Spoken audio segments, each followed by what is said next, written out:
Ciao, capaz! Hello. My name is Tony. Hammer were nothing if not diverse in the choice of film genres they tackled. Yes, horror was their meat and potatoes, but anything was fair game if they could whack it out cheaply enough. War films, for instance, they knocked out 5 of them. The Steel Bayonet, 1957, The Camp on Blood Island, 1958, 10 Seconds to Hell, 1959, Bob Aldrich directed that cracker, Yesterday's Enemy, 1959, and The Secret of Blood Island in 1965. In my infinite wisdom, which is neither infinite nor very wise, I have decided to revisit one of my personal favourites, The Camp on Blood Island. Why? Well, imagine Hammer had the rights to make the bridge on the River Kwai, minus David Lean's direction or Major League Hollywood stars, only British locations, and with next to no budget. What do you think they might do instead? The Camp on Blood Island is what? Worth a look now, right? Damn right. I shall run through the synopsis briefly, then flesh the thing out in a bit more depth, or a bit more shallowness, depending on how you see it, and how I do it. It's 1945 at the end of World War II. The Japanese have surrendered. You know the urban legend that just so happens to be true, the one about snipers isolated on Pacific Islands who didn't get the message and were still fighting 30 years later? The gist is something like that. On a Malayan island, there are 2 prisoner of work camps, one for the guys, one for the girls. There wasn't any inclusivity back then, so anyone using the pronouns they and them would soon experience a rapid title change to dead and gone. The Japanese weren't exactly renowned for their tolerance, and as they hadn't signed the Geneva Convention, could pretty much treat enemy detainees however they saw fit. The thing is, due to trashed comms, these guys don't know the war is over and they've lost. So it's business as usual, which is just as well, as both camps are presided over by notorious butchering war criminal wannabe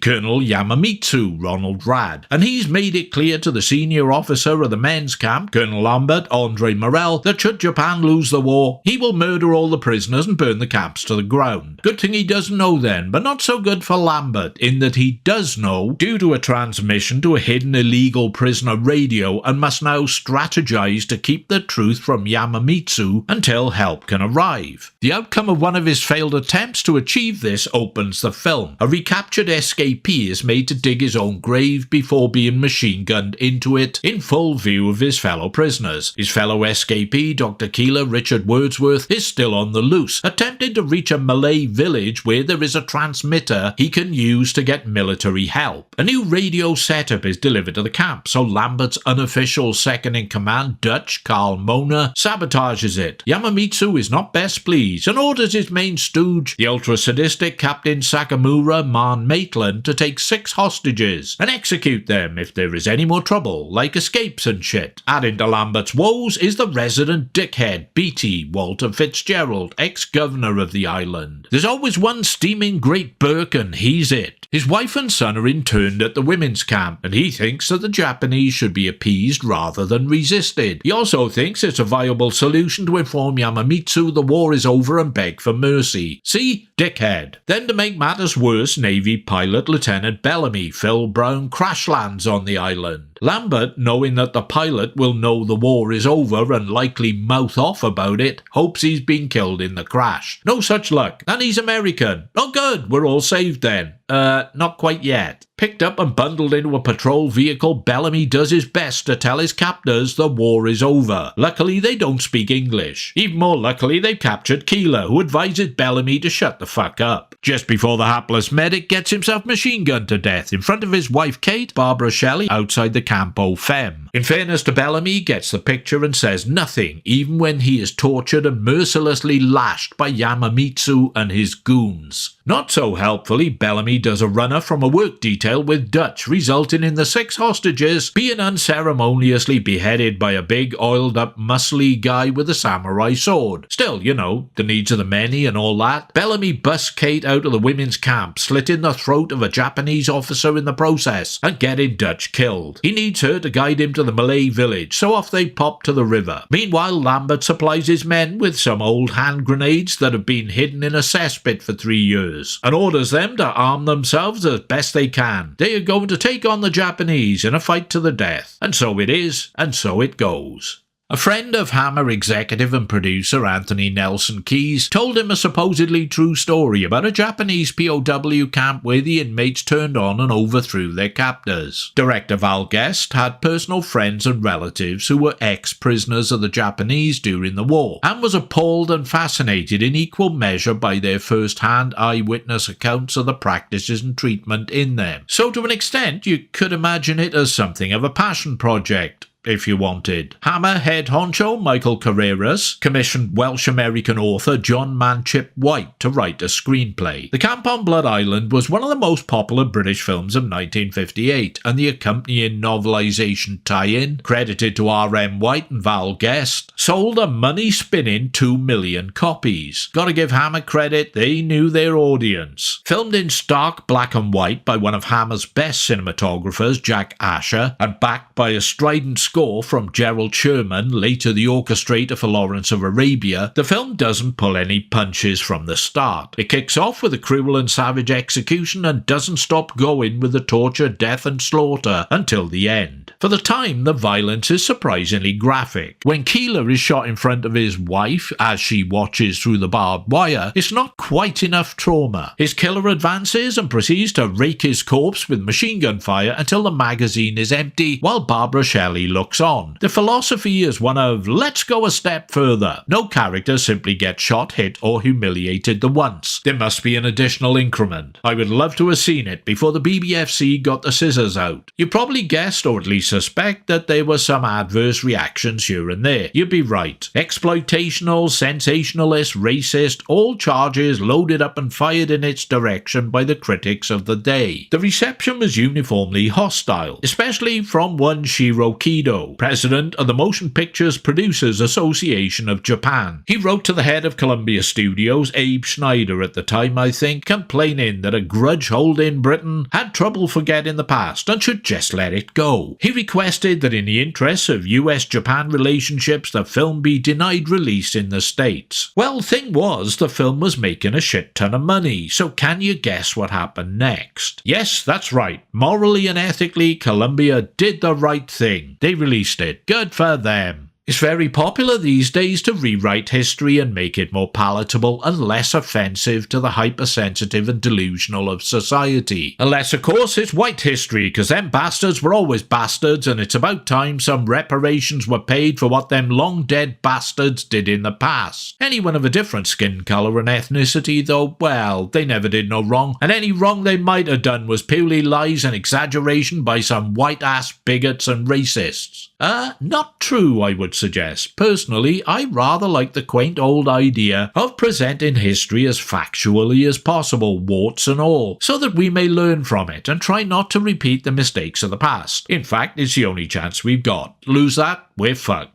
If it's documentary evidence you want relating to the atrocities committed by the Japanese in their wartime POW camps, I could cite stuff all day. We all could. You don't have to look very far or hard to find it. What happened, happened, and when you sift through some of this evidence, it becomes patently obvious that the camp on Blood Island doesn't come close. Starvation, torture, malnutrition, disease, forced labour, mass murder. Why, it's a fucking picnic in comparison. A whimsical fantasy. The real thing, in my experience, is always far, far worse than the fictionalized version. Did Hammer exploit it for the sake of entertainment? No more than any other war film does. No more than The Bridge on the River Kwai. And that was Oscar-winning high art, remember. Just because Hammer was a small independent studio operating on a nothing budget doesn't make it any more or less exploitative. It's self-righteous film snobbery to think or allege otherwise. In certain areas, though, it admittedly doesn't do itself any favours. When missteps occur, they are basic. The Japanese characters are portrayed by actors who are Caucasian or Indian, wearing makeup. Stalwart Hammer bit part player Michael Ripper, the man of 1,000 stagecoach drivers and barkeepers, is one. Ronald Rad, another. Marn Maitland was English-Indian mixed race. I don't think there was one genuine Japanese actor in the flick. It was filmed on the backlot of Bray Studios, not some exotic foreign locale. Vegetation and palm trees were transplanted to screen off roads and nearby urban sprawl, and give the impression of a more tropical location. Where they got the fine weather from is anyone's guess, but I think Asher's crisp and bright lens work may be a part of the answer. Ultimately, it looks less than convincing. No more convincing is Callow Hill sandpit in Surrey, which is where the male prisoners are forced to work. It looks just like a sandpit in Surrey. The dialogue is stilted, the performances of the prisoners typified by theatrical stiff upper lippiness and stout heart and true resilience. The Japanese military are all cold, cruel, vicious, inhumanly sadistic pantomime villains to a man. The prisoners have been sprayed with cooking oil and dirt to make them look sweaty and unwashed. But apart from the portly Beatty and the robust-looking priest Anjou, Michael Goodliff, they do give a reasonable physical impression of malnourishment and heat exhaustion. Barbara Shelley would look a knockout in almost any circumstances. And the camp slattern, Marla Liliane Sotan, who sleeps with the guards and officers for cigarettes, resembles a sultry fashion model after a weekend binge drinking session at a boiling hot rave. Also a visual knockout, I might add. Yet at heart it has a lot going for it. The idea of prisoners trying to keep people out rather than escape is a novel twist on the usual prisoner of war camp format. The mission to conceal the end of the war is one that generates a good deal of tension and suspense, because everything that could go wrong does, and lives are routinely put at risk, often with tragic consequences. Dutch's radio sabotage mission at night as he dodges the searchlight beams from the watchtower and hugs the shadows is a nail-biting escapade, often the enemy a mere inches away. When Beatty demands to see Yamamitsu in his residence to tell him the truth, Lambert and his men can only look on impotently and helpless. The tension is broken only when Sakamura humiliates Beatty by tripping him up, helping him to his feet, then throwing him down the stone steps, much to his own amusement and that of the jeering guards. We are simultaneously appalled by his treatment of the man, yet glad of it because it prevented him from fucking the whole gig. A smart and affecting move by Guest to impose conflicting emotions on the audience. It's these small but powerful events that make it such a compelling watch. In the end, Beatty makes good as he finally gets his audience with Yamamitsu and Sakamura. He gives a brief defiant speech, then pulls the pin from a pissy grenade, blowing all three of them to bloody pieces. It's the prompt for the final battle, which is no clean and easy affair. It's messy and chaotic, as the prisoners take on their oppressors. Mistakes are made, key players are killed accidentally, and Lambert is left at the end of it having to live with the aftermath and the decisions he made. Still, the cavalry do arrive, too late to do much of anything, and at least the women's camp is liberated without a shot being fired. I never saw Marla again, but I hope she was alive and coming on strong to her liberators for a quick bunk up, a pack of Chesterfields and some nylons.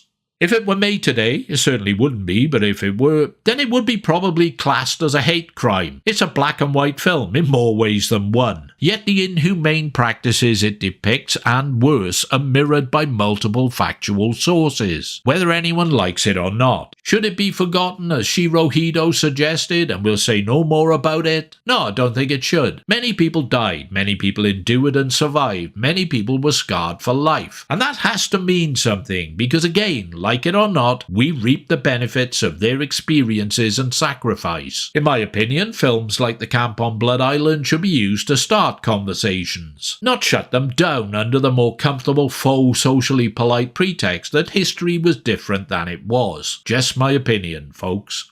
Finally, oh yeah, I like the film. I think it's really good. I'd watch it. Well, I have. Many times. Thanks for your time and attention. Feel free to do whatever you choose to do next. Hit like, don't like, comment, subscribe, check out my early access Patreon thing, or even make a welcome financial contribution via the thanks button. Or just enjoy the silence. Sayonara, pilgrims. Well, that's another one done. What? Should have called it the Camp on Barry Island. Should have called it the Camp on Barry Island. Aye. Well, I've been there. I like the Camp on Blood Island better.